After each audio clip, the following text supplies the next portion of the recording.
Hey guys, welcome back. Today we're talking about something very, very important. It is model train scenery and making that scenery realistic. Now you got your foreground scenery you can do different things with, and I'm learning about the scenery process, so I still am not an expert, but I spent an unusually large amount of time hunting down the perfect backdrop. And I looked at all these different websites, spent so many hours, it was ridiculous. My wife started getting mad at me, my dog started barking because he didn't know who I was. My kids said that my wife had a second daddy in the house. No, I'm just kidding, not that bad. But there was a lot of time spent, and I found, in my opinion, the perfect backdrop. Just to give you a disclaimer, this is not a commercial, not a paid endorsement thing. I get a lot of accusations of that from time to time.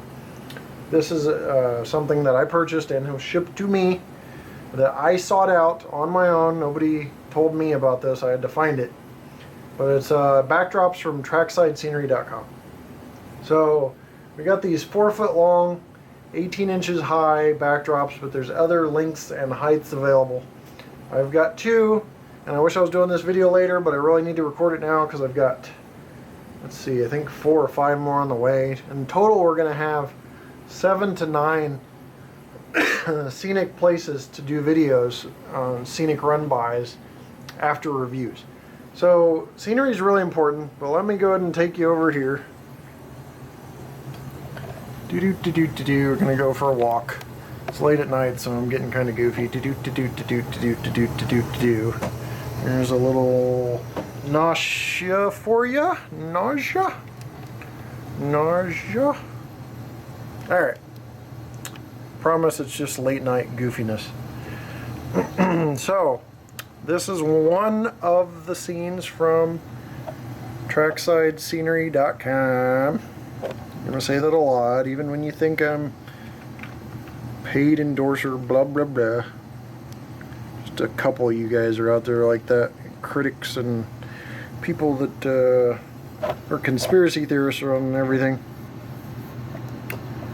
But what we have here is the actual backdrop. As you can see down towards track level, the realism that the backdrop pulls in is kind of crazy cool and good because it's a real backdrop.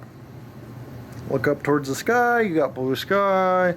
Look over here, you got trees. And then I've mixed this with some scenery from Scenic Express here in the front. And I've matched the road up, so the road curves and the whole nine. So, what makes a good backdrop? Well, first of all, we've all seen the model railroads with painted backdrops, where somebody's done the Bob Ross and the Afro guy from the 80s and went and painted a backdrop, and some are really good at it and some aren't, but it usually immediately screams to me that it's a model railroad.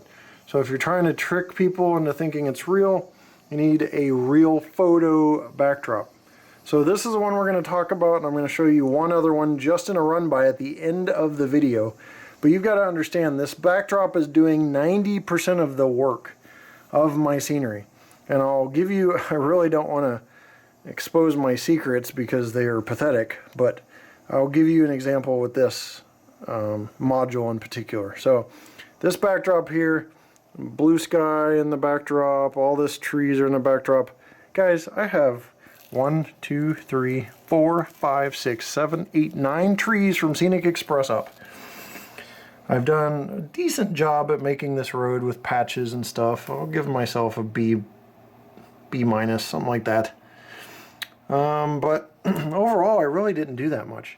I took some foam from Scenic Express. It was like this foam, that autumn ground turf stuff you just pour out here. I did my ballast job and my grade crossing, which I haven't even glued down yet. But really, this isn't a work of a masterful guy or anything. You know, I threw up a couple road signs. I measured to match the road up because the road takes a sharp curve, i.e. the turn road sign, because you don't want your HO scale cars to wreck. But overall, the backdrop's doing probably 90% of the work here. So you take this backdrop away, which no, I'm too lazy to do it. It's 10 o'clock at night. You're not getting that. But if you take the backdrop away, it's just kind of a fall scene with, you know, not that many trees.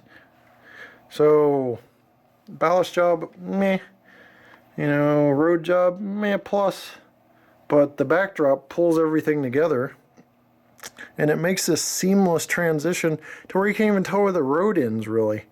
So the backdrop is very, very important, and this trackside scenery guys really are the ones that I think nail it the best in terms of backdrop. So I had a lot of attention from this, like, oh, your scenery is amazing, and I'm sitting there like, didn't really do that much. Kind of just put a road here and some trees, and it's the backdrop, but cool, I'll take it, you know.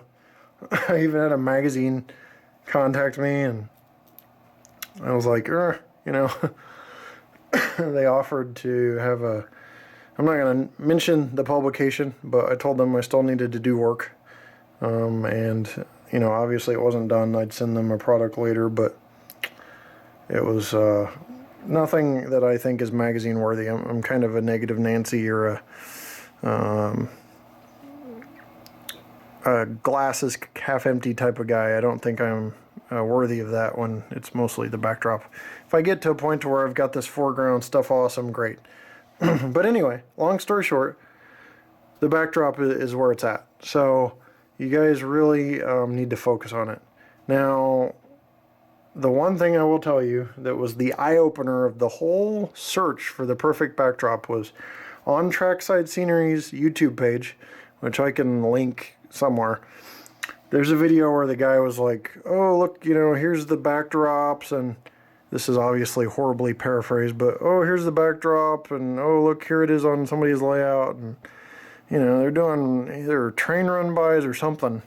And at the end he goes, bet you didn't even notice there was no scenery on the layout. So nothing. But I didn't notice because my eyes instantly went to the backdrop, and I'm like, whoa. That was kind of my aha moment for that product and Trackside Scenery in general, and that is what made me decide to go with them. And they're not horribly crazy expensive. You're talking about 45 bucks a pop. You know, not cheap, but not super expensive. But they're so much better than the other ones I had from last layout. The other ones I had weren't even as tall as these trees here. They weren't even 4 feet wide, and they were not that realistic. They had a gloss finish, which is horrible, which means the light above is going to basically reflect off of this versus the matte finish where it goes in. The other backdrop that's over in this direction by my bridge, you can see the backing of it, and I know I'm too lazy to show you right now. I'm just going to do a run by. I recorded earlier. It's got the trees faded out. One of my viewers pointed out to kind of indicate a distance. I mean, there is thought behind these backdrops, and it's just amazing how they pull into the scene. So that's my how-to or kind of advice for you on backdrops. Obviously, I'm not getting anything out of it. The guy at Trackside Scenery is not paying me $5 per reference or any crazy stuff like that. I'm just letting you guys know what I found in my backdrop search, what is working for me, what's making the scenery step up its game several places. You should see my old scenery. Holy crap, it looks like horrible.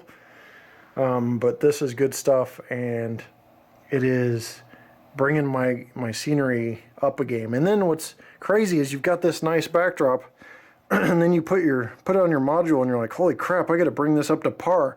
So you start working on your module more, and oh no, that's not good enough. You know, it's just all that kind of steps your game up too. So these backdrops literally make you a better modeler by looking the way they do. So that's it, guys. Let me do the old camera selfie thing I haven't done in a long time. Oh, what's that back there? A little behind the scenes. That's so I don't look so dark brown. But overall, thanks for watching. The backdrops are what they are, and if you like them, buy them. If you don't. But just giving you some advice. It's late at night, if you can't tell by my demeanor. So we'll see you next time right here on my channel. Take care.